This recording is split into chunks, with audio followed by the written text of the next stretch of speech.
Captain, It Is a Conspiracy is a proud member of the Alberta Podcast Network, locally grown and community supported. For a list of other fun programming, please check out the albertapodcastnetwork.com, where you can find shows like Kyle and Dave versus the Machine and Oh, I Can Make That a Weapon, Gary. Don't screw with my kaplach.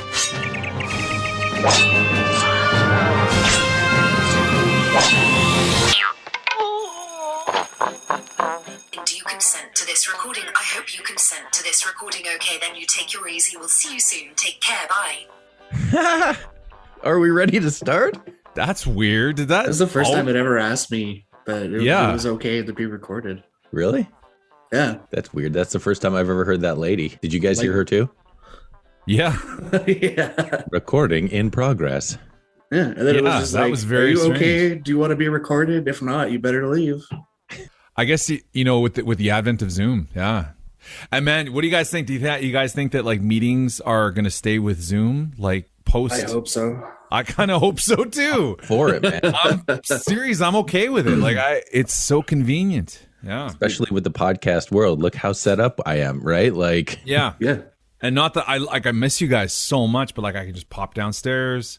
I don't have to, drive for hours to get there. well, it just really opens up the option, right? Like if once we can get back to it, if we do want to do live stuff for reasons of like testing things or trying things or That's right. tasks, Making out. making out, Is that what you said? our fans, conspiracy only fans. We can touch beards once you guys decide to grow yours. Oh, Are you kidding me? Well, I guess, yeah, okay. Come on now. That's Look good at enough. this. That's good enough, Charlie. yeah. Charlie's got tusks. Greg has a beard. I have scraps at best. Beards for everybody. Yeah, I wish. Season 3, episode 21, the penultimate episode. Such Great Patience, guest starring Charlton Heston.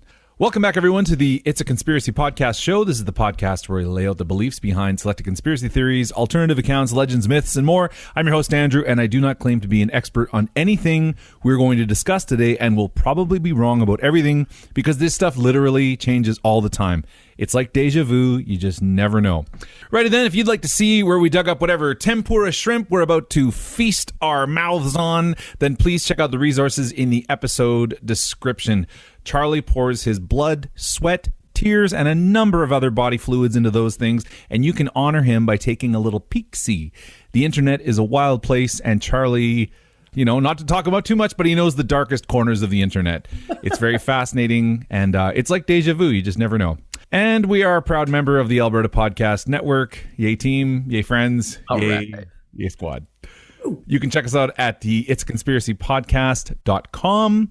Our Twitter at Is It a Conspiracy? That's run by the social media influencer, the Irish Madman, who might be coming to Canada. I know. So if he's on, I don't know. We'll see. Our Facebook group, our Instagram page that is beautifully run by Gorgeous Greg. That's the It's a Conspiracy Podcast. And our email and our Patreon page, patreon.com/... It's a conspiracy. Right then, joining the online distance communication time today is Charlie Scream and Gorgeous Greg. These green onion cakes are best served fried in a little bit of sesame oil on medium high for about 5 minutes per side, flipped and served with traditional soy sauce and rice wine vinegar blend. So good. I'm getting hungry. So I love how like you can tell when you're writing this thing and you're just obviously writing it right before lunch. Oh, just Like before you're lunch, cooking man. your lunch. Everything's good. Food. Oh, do you guys like green onion cakes? Because damn, What kind of question is that? I know, I'm but not a not monster. It's weird. People, it's like it's kind of Edmonton's unofficial food, or maybe official food. I don't know. But a lot of people are like, that sounds kind of cool, but I've never tried it. And I'm like, what? Get the hell out of here. Go get some green onion cakes. Like, Get it? Yeah. Do better here, you stuff. Jesus. Totally. And the good ones too, like the Not the ones from a bar, like from the Green Onion Cake Man. Yeah, from the Green Onion Cake Man. Oh man, that's a real guy. I'm not just saying the Green Onion Cake Man. I wasn't going to talk about this, but so I've been ordering a lot of their stuff. It shows up frozen, and like they deliver it to your house. Usually it's a delivery service, whatever. And I ordered some stuff, came in the other day. So it was like Sunday. This was last Sunday at about 7:00. The doorbell rings, and I opened the door, and I'm not lying, this is not a bit. It was the Green Onion Cake guy, and he had like he had my green onion cakes and some dumplings, and he's like, here you go. And I'm like, the man, the myth. I just want to shake your hand. Yeah, and I was like, thank you so much. Like, my family, we love your food. And he's like, oh, thanks, buddy. And he like took off. And I never realized how long his hair is. Like, it's like way down his back. And was it flowing in the wind? He had like a Willie Nelson headband on, and it was a beautiful day. It was kind of windy, and it was like this shining unicorn moment. He was just like, oh, like, I'm so jealous. Oh, it was so great. And I just wanted to give him a hug, but of course, like, but yeah, man, that was a real sweet surprise. Yeah, I told you headbands are cool. Bandanas are cool. Super cool. Yeah, Nobody ever doubted you, Charlie. Yeah, we're definitely on board with yeah. Well, hey, while I'm telling you stuff, why don't I tell you about another way you can get a hold of us? Oh, are we going to do this? Yes, that's right. Sure, it's great for you to, log on and tippy-tappy type your keyboard and send us those kind of messages. But we're, being a podcast, we're big into the audio sector. So why don't you call the Conspiracy Hotline and leave us a message? That's right. We've got a good old-fashioned phone number you could call and leave us a message. You tell us if you like the show. Tell us what you don't like about the show. Tell us, what you think about the latest fashion trends. Just tell us anything. But to do that, all you got to do is call 1-780-851-8785. That's 1-780-851-8785. Call the hotline. Now, people can call in and just leave a message? Yeah. And we're just going to play the message on the air? Yeah. That's the hope and the dream. And bleep up the good parts anymore? Yeah.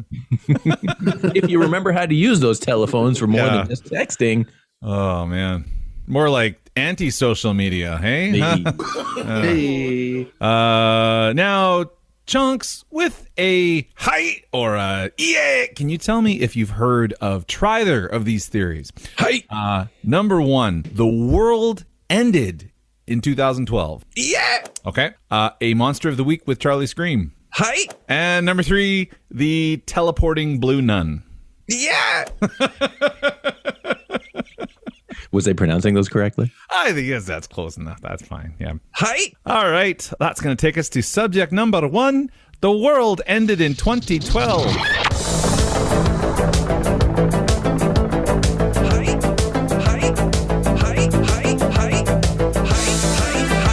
2012, what an era. Greg, 8 years old. So many laughing memories to think of. Remember the olden times when we could get together and do stuff? Remember that, you guys? Oh. Hot dog days for everyone. Far distant memory. 2012, legitimate panic was running rampant through the world, throughout the internet, that we were all going to die on December 21st. Do you guys remember this? Yeah. Yeah, you vaguely remember that. Okay, so spoiler alert, we didn't die. Or did we? Dun, dun, dun. This is just a repackaging of your all the Muppets are dead theory. It is, yeah. And that's not my theory. That's a legit theory. Anyways, so the rationale for the impending doom back then, which I can't believe 2012 was almost 10 years ago. That's insanity. So the rationale for the impending doom back then was basically that the ancient Mayans had come up with two elaborate calendar systems. One of these, and the name translates to the long count, ran for one extremely long cycle and was set to finish on December 21st, 2012. Anyone who has studied Mayan culture knows that the plan for the society was simply to start another cycle of the calendar when that one ran out. It was just a really long cycle. They were going to start a second one. But a huge number of people all over the world watched a series of YouTube videos and got all the education they damn well needed, knew that this meant Planet X was coming, the Milky Way galaxy was aligning, the crescent moon would form the key of time to enter Yashevsky's seventh circle, and the bleeding lunar eclipse would bring forth the succubites. We all made it through. Everybody had a laugh, no regrets, and love all around. That is until the theory was put forth that the world actually did end in 2012, and we simply haven't realized it yet. So this event, whether it was the crescent moon forming the key of time with the snuggle bites, in fact did happen, and by the time we realize it, we'll be like, we really did die. We died 10 years ago. So it'll be too late. The theory goes that CERN, which is somehow the acronym for the European Organization for Nuclear Research, created a black hole that inhaled the world. And we were either A, collectively placed in a Matrix-esque simulation, which is awesome, or B, sucked into the black hole and we're continuing as normal except that we're in a black hole, which is also kind of awesome. Interestingly, this event, according to those with a diploma in YouTubeology, started off one of our favorite things about reality, the beloved Mandela effect. So the black hole, or the Matrix, which I'll just call the Matrix from now on, has messed with time travel, or the programmers who set it up weren't all on the same page when the special moments were being put together. So this black hole is responsible for Greg's Mandela minutes and all of the accompanying effects. Mandela minute. Personally, black hole, son. Yeah, that's right. And that's when it all started, 2012. I know, right? So we can think of things in Mandela effects before 2012, but the whole concept of the Mandela effect didn't show up until 2012, which is crazy, crazy, crazy. Perhaps the coolest name that science, if you believe in science, has ever come up with is the Hadron Collider. And doesn't that sound like a great wrestler name?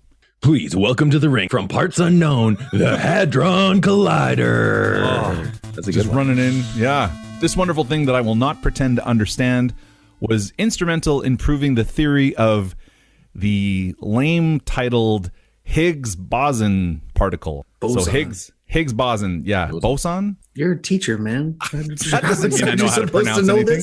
Higgs boson. So Higgs boson particle, the God particle, which is a way better name for it. The Hadron Collider proved that Higgs boson, that sounds way cooler than boson.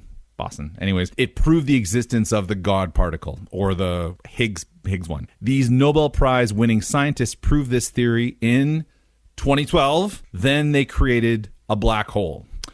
Supporters of this theory have adopted a moving target approach where they will only suggest things are feeling crazier, more chaotic, time is moving quicker or slower, and that we haven't aged in the past 8 years, because how can you prove that? Have either of the two of you aged in the past 8 years? You know? Yeah, I used to have fucking hair. You know, I gotta say, and for me, no, not at all. Oh, Greg, I'm sorry. That's a mean thing to bring up, man. I'm sorry. No, it's okay. You want proof? I got proof. This used to be a luscious, curly, dark brown. No, I'm just kidding. Oh, man. But Charlie, you have an age. That sounded like a horrible... Not a day. Okay.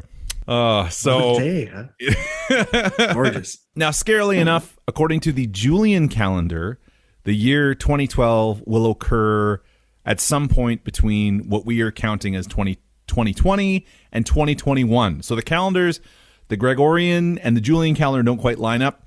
So we are, according to the Julian calendar, in 2012 right now. So maybe this is it. And to be fair, this isn't really my opinion. I think we can all agree on a fact that this really does feel like the apocalypse. Like this year does feel like maybe this is the year of the apocalypse. Like everything's been going bad and shit has gone down. So yeah, it's been a weird time. So maybe, that's a science right there that it's been a weird time. It's time to hit the reset, pull out the cartridge, blow on it, put it back in. Put it back in, yeah. So there is a theory maybe that either it happened and we're all in the black hole now and that's why time is a different thing, or that we're about to hit the actual 2012, which is in 2020.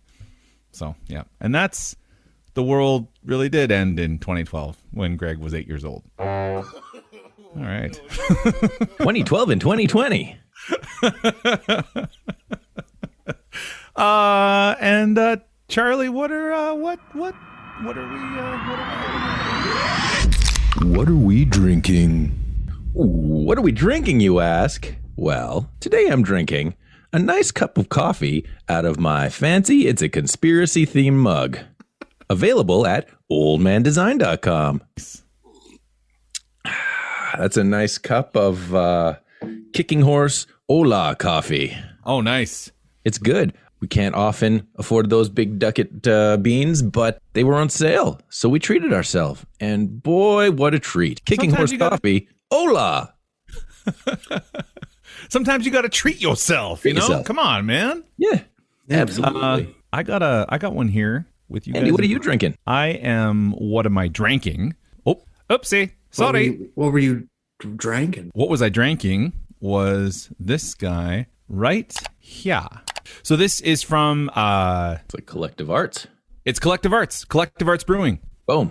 So have you guys heard of Collective Arts Brewing before? I have heard of Collective Arts Brewing before.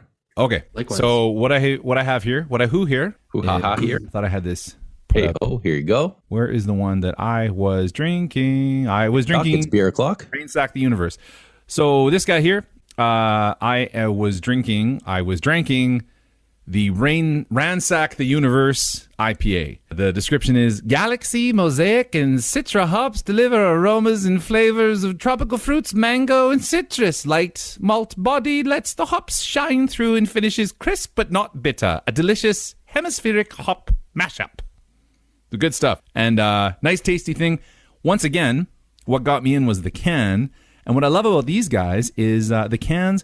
So what you do is you submit your designs to Collective Arts. So artists from across Canada will submit their designs, and then the beers go out featuring these Canadian artists. So this one was done by a guy named Andrew Patterson in Toronto, Ontario, Canada.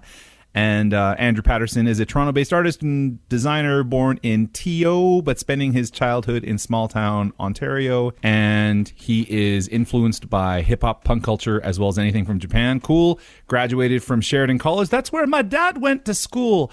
And so that's really cool. There's a bunch of information here right on their website, and a great way to get an independent artist's art out there. So someone like our dear friend Charlie should submit their designs to this guy and be like, Mama, look what I got on the cans. You know Nice what I mean? cans. Yeah, totally. And all you do Into is it. you go to it's on art, and then you can introduce your stuff through there. Cool. So Well, here's a that's bunch of definitely different worth it. Check them out. Yeah. Oh, and I thought it was limited to Canadian artists, but there's a bunch of people here from the States as well, which is great. Yeah. So if you're an artist, get on it. Check yeah, it out. so here- Collective Arts. Here it is here. Submit your art, and we'll include this in the episode description that Charlie poured all the things into. Links 2, 3, 4. All right. Well, Greg, Yo. what are you drinking? Well, the best part of waking up is Folgers in my It's a Conspiracy coffee mug. Available at oldmandesign.com. Delicious. No, I'm also drinking some lime and watermelon sparkling water, which is so tasty. Aha. Get it a try. Local President's Choice Superstore. Love it. I like that we're dropping all the brand names today. Yeah, just Send the check. All righty, well, that's going to take us to ad numero uno. ATB, built to help Albertans. At ATB, we make banking work for you. With expert and practical advice in everyday banking, and investment planning expertise and management services with ATB Wealth, you can be confident that you're making smart choices when it comes to your money. We have a history of doing what's right for our clients, especially when times are tough. Because ATB was built to help Albertans. For more information, visit atb.com. We are back, and we have a monster of the week with Charlie Scream. Oh boy, howdy. Hey folks, it's your old pal, Cryptid Charlie Scream here with another creepy edition of Charlie Scream's Monster of the Week. Only a few feet tall, looking like a pair of pants, and this week we're talking about the Fresno Nightcrawler. That's right, the Fresno Nightcrawler is a short creature who is mostly made up of legs. They are pretty slender, man, but they ain't no Slender Man. They have an extremely small gray upper body. Their feet are short and stilt-like, and there seems to be webbing connecting their knees to their torso. Gentlemen, would you like to see the original footage? Yes, please. 100%. I'm thinking we're going X-Men 2, Nightcrawler, Alan Cumming, just bamfing all over the place. Let's take a look. Okay. You can see it. Let's take a peek-see. I love that this is a video of the video. Them old school surveillance. Oh, Ghastly. looks like one of the things from the Dark Crystal. Totally. The moth creatures. I think this is a slowed down version of it. That is nightmare fuel. You said it was only 3 feet tall. That makes it a little less terrifying, but like that thing running at you out of the dark. So there we go. There's the original footage. As you can see from the video, the Fresno Nightcrawler is totally armless, so we probably don't really have anything to worry about.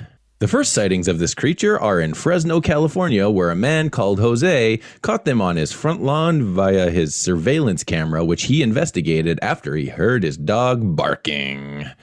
The Fresno Nightcrawler has been featured on an episode of Sci-Fi's television program Fact or Faked Paranormal Files, where the team deemed the Nightcrawler, quote, unexplainable.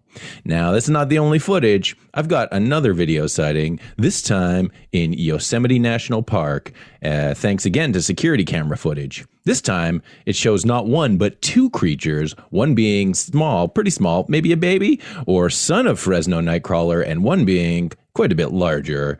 And gentlemen, would you like to see that footage? Yes, please. A baby Nightcrawler? Come on, man. Yeah, the footage. Lots to see, lots to see. Baby Nightcrawler. And here we go. Oh, wow. Oh, that is so great. That is so creepy, man. And plopping along shortly after him. There's the baby. There's a little baby one. Is there a accompanying horrifying sound that I hear a little bit in there? No, that's just my beer fridge. Okay. I can't tell if this is terrifying or adorable. It's a bit of both. I'm going with the Dorbs. Little column A, little column B. Just let them be. Yeah, but if it was like plodding towards you through an alleyway, would you be like, oh, come give us a hug? 100%. Well, obviously not. They don't have arms. Andrew. Yeah, what are you gonna... I told you. Mostly How on insulting would that be? That would be insulting. Give me a hug. Oh, right, the arms. Now, it's interesting that there are two creatures of varying sizes in that video, as there is another creature known as the Carmel area creature, which is very similar to the Fresno Nightcrawler, but much taller. The Carmel area creature was originally witnessed by a 60-year-old ex-Marine who was driving with his wife in Carmel, Ohio on December 12th of 2014. The witness has said the following. We recently bought a place in the Fort Hill area in southeast Highland country. We first noticed after about 30 days of living here that we suddenly have a perfect circle that stays fresh green no matter what weather in our front yard. On Friday night, we were driving home after turning on Carmel Road, which leads to our road. We went around the curve by the Carmel Church and then up a small incline, and approximately 10 feet over the incline and in front of our truck, the alien ran across the road and into the woods. So it could be that these little crawlers grow to be quite tall when left to their own devices. Now, there have been other known sightings in Poland where the witness claims to have seen the creatures with his own eyes. So the Fresno Nightcrawler is said to resemble the Carmel area creature. Maybe it's an adult baby sort of situation. You know, maybe they start real tiny and small in Fresno, and then, you know, they grow up, have some awkward teenage years. You know, they move to Ohio to kind of get a job after college, that sort of a thing, right? Possible explanations of this creature and what they could be are, they could be an alien or extraterrestrial creature. They definitely have that kind of look about them. Perhaps a new species, possibly a primate with short or no arms. Maybe they just got little nubs that we can't quite see, you know? They could be a misidentified deer standing and walking on its hind legs. That's not what that looked like at all. Yeah, not a deer. Some people think that it could be puppet pants on a wire. Now, I don't know. Maybe you'll have to check out the footage, which I'll put in the notes, and you'll have to, see for yourself. Perhaps it could be a bird walking like a crane. could be a person wearing big pants and walking on stilts. Or maybe this is what you get when you let sweatpants out of the house. So you should very much never wear them out of the house, where they could just get a taste of freedom. And next thing you know, you'll wind up wandering across Jose's lawn. So again, never wear sweatpants out of the house. They're for in-house use only. And that's the Fresno Nightcrawler. Back to you, Andy. I like the seamless transition into your sort of vendetta. Yeah, Anti-sweatpantite. What are you talking about? Just another episode of Charlie's hatred for sweatpants. Trackodax, man. Trackodax. Get it right. Yeah. Oh. So we are at subject number 3, the Teleporting Blue Nun.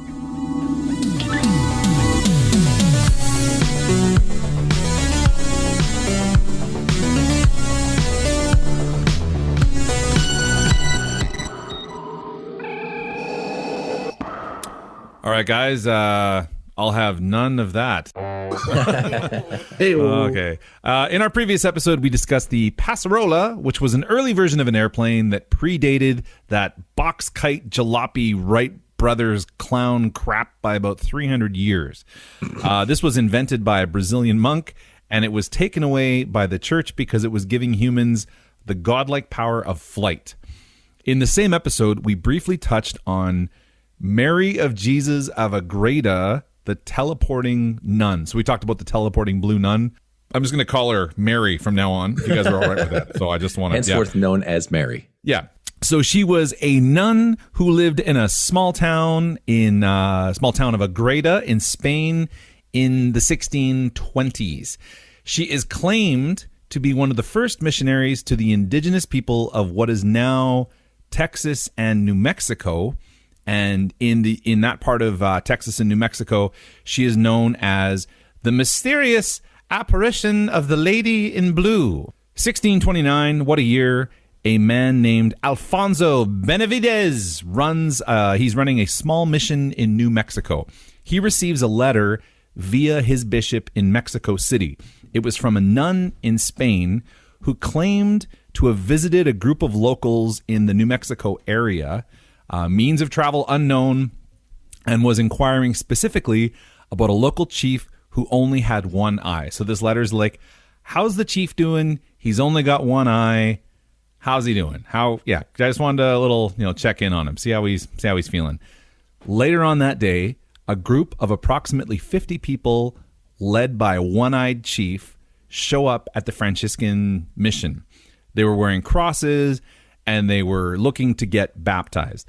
Benavidez was stunned and asked who had converted them. He'd never met these people. It was a new mission. And their response was, the Lady in Blue. So they went on to explain that the Lady in Blue had appeared to them, gradually converted them, but was unable to perform baptisms because of her lack of physical presence. The tribe accepted this specter and thus sought out Benavidez's mission. They explained that she was called the Lady in Blue because she had a bluish appearance and that a beautiful blue flower bloomed wherever she appeared. This is actually the blue bonnet flower, which is the state flower of Texas. Kapow, kapow, kapow, kapow. Yeah. So I'm just imagining she's kind of got like the Obi-Wan Kenobi thing going on, like walking in, I'm in blue. What's up? What's happening? I feel like there's a missed opportunity where you should be, every time you should be saying, Lady in Blue. See, I was thinking the same thing. All right. See, Lady in Blue. Information you should have told me yesterday. Yeah, no, I'll say that from now on. The group were baptized, and Benavidez began inquiring into the claims. He was amazed to find out that a number of visits had happened going back throughout the years, that Mary, the Lady in Blue, could fluently speak the native language, and that a few of the tribe were even able to speak a bit of rudimentary Spanish, which they wouldn't have come across. ¡Ay, ay, ay! ¡Un muro amoroso! Benavidez, stunned by what had happened, passed on the information to the bishop in Mexico City and was allowed the opportunity to travel back to Spain to investigate this miraculous claim. He gets to Spain. He goes to the village of Agrada, where he is greeted walking up to the gates by Mary herself. She's like, I see you coming up to my village. And she thanked him he hadn't introduced himself. She thanked him for baptizing the Pima Indians. I know Indians is one of those, that's what the quote said. So yeah. Benavides asked her to write down her accounts of the visits, maps of the area, which she obviously could not have possibly known, and noticed that despite her advanced years, she had no gray hair whatsoever. All right. Grays. So Mary, the Lady in Blue, was a member of the Order of the Immaculate Conception, and she explained that her ability was known as bilocation, and that she had studied mysticism in her youth. Shortly after her visit with Benavides, she became a consultant with King Philip IV and wrote a number of books, including The Mystical City of God. Apparently, the word of her visits became public knowledge, and she was eventually asked to stop teleporting by the highest authorities in the Catholic Church. So the Pope was like, stop teleporting everywhere. It's freaking people out. Yeah, could you please just could you stop doing that? Mm-hmm. Stop bilocating. She agreed to, but she did manage. She's like, the Lady in Blue agreed to, but she's like, I just want to go back and say goodbye to my peeps. So Benavides had by this time returned to the area that eventually was New Mexico, and she went back after he had returned to say goodbye to her beloved group there. Meanwhile, all of her life she maintained that she had never actually physically left Spain. So she teleported back and forth, bilocating, but she's like, my body has never left the Spain. In 1665, she passed away, and her... Oh, by the way, there's a really creepy picture coming up, you guys. If you don't want to see it, just put it up. Go with yeah, I just wanted to give you a heads up. Just didn't want to... Yeah. In 1665, she passed away, and her body was interred at the church the Spanish church in Agrada. Sorry, the Catholic church in Agrada. In 1909, that building was being renovated, and a number of coffins needed to be exhumed to do something. It was discovered at this time that her body, unlike the others in the same space, had not decayed at all and was in a state of miraculous mummification. The body was later clothed in her habit, a mask placed over her face, and she was interred in a specially designed glass coffin where you can see her lying there, which isn't the least bit creepy. If there's something that coffins should not be made out of, it's glass. Can we agree on that? Anyways, I'm going to show you guys a picture here. I think just as long as you don't have it outside where the sun can wreak havoc through it, like burning little ants. Just be careful, right? Oh, that might be my only request for my funeral. Just be like, we're going to need a glass coffin, please. So this is her here. Can you guys see? Who are those kids climbing on the coffin? Yeah, rotten little children. So this is the actual coffin. That's her there. Those are some terrifying children, like I said. That is ornate. Yeah, ornate. Here's another one here. Nice close up. That's her. Or is That's that the mask. That's the mask. That's the mask. That's the mask, yeah. I just did the same thing. It was like, whoa. So the mask was put over her face, and that is her actual habit. And they're like, yep, she's not. She's mummified. I mean, you say that. Okay, never mind. That's an opinion, yeah. I'll keep my buttons in my pocket. That's right. But that story has a lot in it, right? Yeah. Like, I think one of my favorite things is that she's just a small town nun teleporting just for fun. Absolutely. And sorry, what was her name again, Charlie? Lady in Blue. Lots of songs about this one. Totally. And yeah, so she I guess the big thing would be that her body doesn't decay, which is like the sign of sainthood. I don't quite understand that whole process, but if your body doesn't decay, then you might be a saint. I'm not sure. Well, wouldn't it be? It's considered a miracle that you have to accomplish to become a saint. Yeah, I wish I knew more about that. We talked about it a little bit with one of the previous popes, where Benedict was like, Pope Papaya didn't perform any miracles, so he can't be a saint. So I don't know if not decaying is a miracle. I don't know. I don't know. Yeah. Who's to say what's a miracle these days? What exactly? Like, you guys are miracles. Love is a miracle. Oh, come on. Our friendship is a miracle. That's going to take us to ad number 2.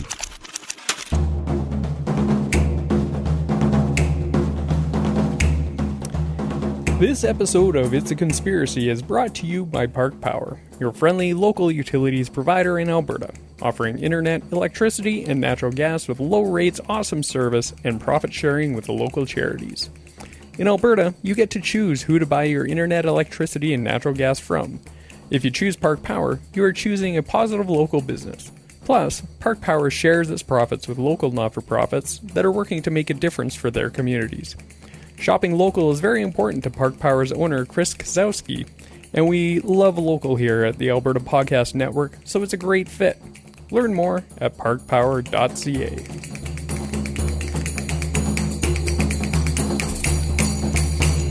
Kablamo! All right, we are in the opinions time. Opinion time, opinion time. Hey everybody, it's opinion time. Time for the opinions. Yeah. Greg, you remember our first theory? Did the world actually end in 2012 and it is now 2012 and 2021? Yeah. That sounds confusing, but that was the theory. I think I broke it down pretty simply. I don't know. Our second theory was the Fresno Nightcrawler. Yeah, it was. Oh, yeah. Oh, sweet. And did he end up in Poland? Was that what I heard? Yeah, probably just on a trip. You know, he just went Discovering on himself after hanging out in Ohio. Was he still known as the Fresno Nightcrawler when he was in Poland, or was he the Polish Nightcrawler? Well, he's still from Fresno. I suppose so, yeah. You know. All right. And if you were to go to Poland, would you be the Polish Andy? It would depend on how long I was there, I suppose. Yeah. Yeah. Now, Charlie, what was our third theory? The third theory was Lady in Blue. Oh, man. So good. Well, I guess, I don't know. Greg, what are you feeling about 2012 here? 2012. Well, I died when I was 8 years old, so I don't know. Oh, no, man. That's so sad and dark. Actually, I remember when this was all going down because I was at the ripe old age of like 21. Wait, what? Contrary to popular belief. I went out with some friends and we spent a lot of money and we woke up the next day and still had to pay rent at the end of the month. And that You had an apocalypse party like that night. Yeah. We were like, fuck it. Dude. World's ending. Let's have some fun. Woke up really hungover, probably got some McDonald's and was like, well, that was fun. Yeah. Back to work. Yeah. Back to work. I remember this coming around, but I don't remember it being a huge thing. I remember people kind of like, oh, I'm a Scorpio, so I'm always kind of terrified of that, like, or whatever, that kind of stuff. But I don't remember anybody being legitimately panicked about it. But like, maybe not as much as Y2K. Oh. I remember Y2K being a way bigger thing than 2012. Yeah, Charlie, what are you thinking about 2012? Well, I love me some good simulation theory. Oh, I know. It's right? fun. It's great. So I am all on board with the fact that 2012, and this was a sort of an origin story of sorts, where 2012 was when, you know, we created our own black hole that would lead to our demise. And then shortly after, you know, we're programmed into the simulation to keep it going. And that's where Mandela minutes and all that kind of stuff comes from. I'm all for that. Yeah, it's pretty sweet. And the everything about the Hadron Collider, wha-bam, is just so cool. Like I just love saying that, but also like kind of proving a lot of really cool theories, like the Higgs boson, the God particle. The God particle. Thank you. Yeah. So I don't know, Greg, do you understand the God particle enough to give us the rundown on it? Because I'm like, look it up, people. That's what the internet's for. I don't know what. What, do you want me to do all the research for you? Yeah, I was going to say, man, this year episode. No, I looked it up and I was like, I still don't get it. I do vaguely remember a little bit about it. Okay, so if this particle exists, then the laws of physics or some type of laws of physics would dictate that this is the type of reality that we are in. And if that particle did not exist, then we would have to go look for another particle, which I don't remember what they called. Back to the particle store. But I think like the particle was like, I'm not a physicist. I don't really know how to explain this, but it was like radiating at the perfect whatever for it to frequency, be like, yes, this is the particle. We know this is the God particle. This is the type of reality we're in. And now we can kind of move forward with the whole black hole thing. So I'm sure that someone who understands this really well is listening and being like, you guys are idiots. I don't know. 100%. And I'm so sorry for butchering it. No, dude, but you understand that way better than I do, because I'm just like, what? The God particle? That sounds neat. Yeah. Yeah. But I know it has to do with dark matter as well, or the concept of dark matter. I think so. And it's like, that all sounds so great, but I'm just like, sounds neat. The Nightcrawler looked pretty great, pretty creepy, pretty terrifying. Like, I'm trying to think of, like, it looked like the guys from Dark Crystal. I cannot remember their name. Or the wheelie guys from Return to Oz, which is really great. If you haven't seen it, go out and watch it. Ooh, good call. But like when they were like walking around, just like a kind of a pillowcase head and two big legs, like, like just It reminded me of the marionettes that were really popular in the early 2000s that were just a set of eyeballs and legs and then giant shoes. Just the way they moved, it was like, this looks like a puppet, but I'm up for it, man. There was a baby one there. That's right. Yeah, I'm pushing for it. I like, let them be, let them have fun, let them And it was find even themselves in Europe. totally. It was just, you could tell it was learning how to walk. It was like, oh, I'm just making my clumsy little way, like really adorable. Yeah, Charlie, what are you feeling on it there? I like the fact specifically that they were featured on an episode of Sci-Fi's Fact or Faked Paranormal Files, and that crew, they looked at the footage. They had better equipment than us. They looked at it and they said, this is unexplainable. So if there would have been an easy, like the easiest way of like doing it as a marionette type puppet, then they would have likely have called that. I mean, that seems like a pretty easy thing to call on it, right? Mm-hmm. Yeah. Oh yeah. Like I said, I want this to be real. But I like it. I'm into it. I want these little guys to be running around. And I don't know about you guys, but I've been floating around on Twitter lately, and there's more and more talk about UFOs and things like that just being legit. So there's, a high possibility that, some of those aliens might just be a pair of pants. Pair of pants that walks around. Oh, wouldn't that be a little bit of a disappointment though? Like the mothership lands and everyone's like, oh, they're gonna reveal themselves, and just like a pair of sweatpants with eyeballs comes like walking down the gate. I would be so angry. And everyone's the drawstrings are you get right back in that ship where you belong. Don't come out until you're wearing something appropriate. You go change, then come out. Put on some slacks. And that actually, that could be their like space suit. So there could be something inside. That could be their suit. Good point. That's always important to remember. Yeah. Or it could actually be like their robot. Just a tiny ass alien in there. Oh. Hey. Sorry, I've been watching Men in Black lately. And... Yeah. And what do you guys think about the teleporting blue nun of Agrada? Well, here's my thing about that is I'm fine with the whole story, but the fact that they found her and she didn't decompose at all, we just have to go take that on their word, because they have a mask in their see-through coffin that's hiding this lady. Where, I mean, are there any pictures without the mask? Like, show us behind the mask. Take off the mask. Yeah, maybe. I wouldn't want to see that personally, because when I first saw that, I saw the picture first. I was like, that's terrifying. And then I was like, oh, it's a mask. Oh, it's creepy for sure. It was definitely creepy. I still want to see the face, though. Yeah, I want to see how well it has held the test of time. Yeah. Mm-hmm. Like, it's kind of like the thing where we were talking about where it was like, we can't show you the bones because there's that 1,000-year-old curse. Like, it's really convenient when they're like, we'd love to show you that she hasn't decomposed, but she's got a mask on and we can't, we can't show. She's sacred, you just can't touch that stuff. Yeah. You got to leave it alone. Take it on the word. Yeah. But as for the theory of a teleporting or bilocating nun just going back and forth between Spain and North Wouldn't America, she have been charged with witchcraft back then? I think that's why the Pope was like, you're doing some good work. Can you stop teleporting everywhere? Because you're terrifying everybody. Like there was something you said where she just had totally admitted to like, I was training to be a nun. I studied metallurgy, or I don't think it was metallurgy. Yeah, mysticism. She's and stuff. Yeah, man, people were brutally murdered in the streets for stuff like that. Yeah, totally. If you were like, I'm going to grow a different strain of garlic, they'd be like, heretic, tired of the steak. So yeah, it's true that maybe Spain was a little. Although you got to know this was like Spain is where the Spanish Inquisition was happening. That's what I was just about to say. It isn't like this happened, like the Inquisition happened not too soon or around this time? A little later, earlier, but it still would have been the same area. Yeah. Spanish Inquisition is approximately 1500s-ish. I don't know, something like that.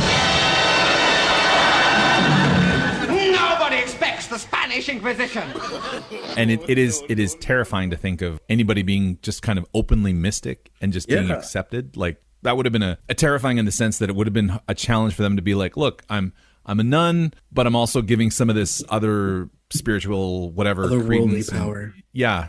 And she's like one of the X-Men. She's just like, look, this is my power. No biggie. Come on. I'm going to write some books. We'll talk about it. Here's the thing. You mentioned like she's considered a teleporter of sorts, right? Mm. But really, she's not actually teleporting because she says she's never actually left that one place, right? She was in Spain. Astral projection. So she was much more it of was an like astral Doctor projection Strange kind of a thing, right? Mm-hmm. Mm-hmm.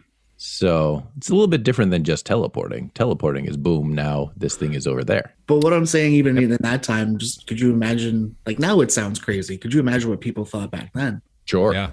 You know, oh yeah, I was just sitting here, but I was really visiting some friends in Mexico. Yeah. And that's like the this, new... it would make this pandemic a hell of a lot easier if I could just astral project, pop on over to your guys' place and have a beer. That'd be great.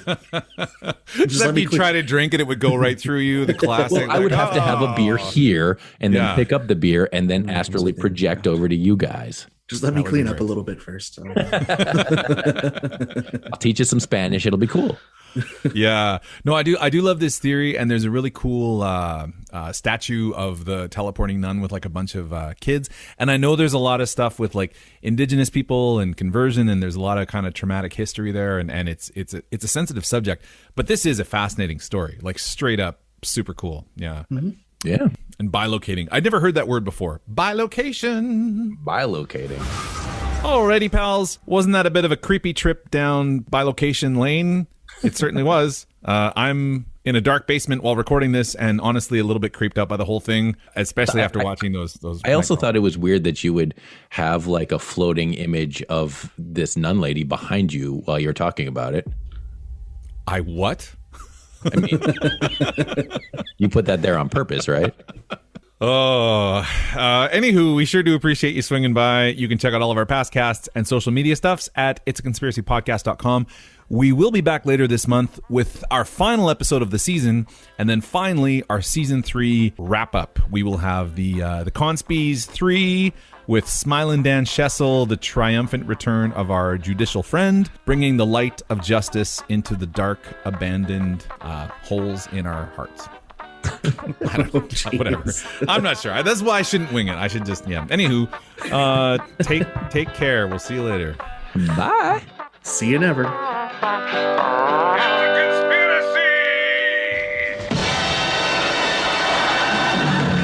Nobody expects the Spanish Inquisition.